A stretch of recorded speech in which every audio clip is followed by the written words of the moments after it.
Dans ma famille vietnamienne, quand j'étais petit, on me demandait qu'est-ce que tu veux faire plus tard. Et moi, je répondais, avocat. Pas parce que c'était mon rêve, mais parce que c'était la bonne réponse. Celle qui faisait briller les yeux de tout le monde. Chez moi, ma mère me disait minimum bac plus 5. Un 15 sur 20, en France, c'est une fierté. Chez ma mère, c'est presque une honte. Le barème commençait à 18 et je me faisais punir. Je me rappelle qu'elle me faisait passer des nuits blanches à tout apprendre par cœur. Parce qu'échouer, ce n'était pas une option. Et aujourd'hui, je comprends pourquoi.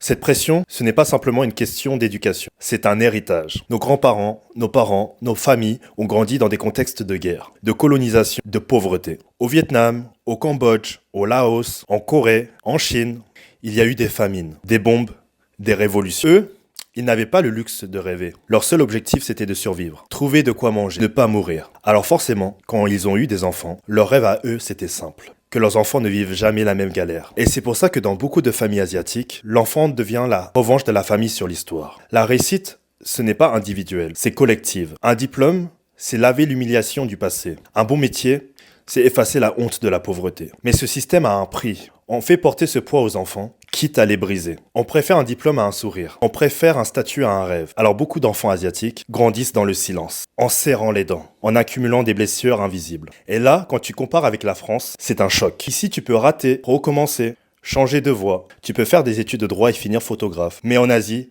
c'est inconcevable. Ton chemin est tracé dès le départ. Dévier, c'est une honte. En Corée du Sud, par exemple, rater un concours peut amener au suicide. Parce que ce n'est pas qu'un échec personnel. C'est salir le nom de toute la famille. En Chine, au Japon, au Vietnam, la réussite scolaire est vue comme la porte de sortie de la misère. Et donc les rêves personnels passent toujours après. Moi, j'ai grandi avec cette peur de décevoir. Et pendant longtemps, j'ai cru que réussir voulait dire suivre le chemin qu'on m'avait tracé. Alors j'ai empilé les diplômes, les jobs, double licence, restauration, hôtellerie, commercial. Et finalement, j'ai compris. Ce n'est pas une faiblesse de changer.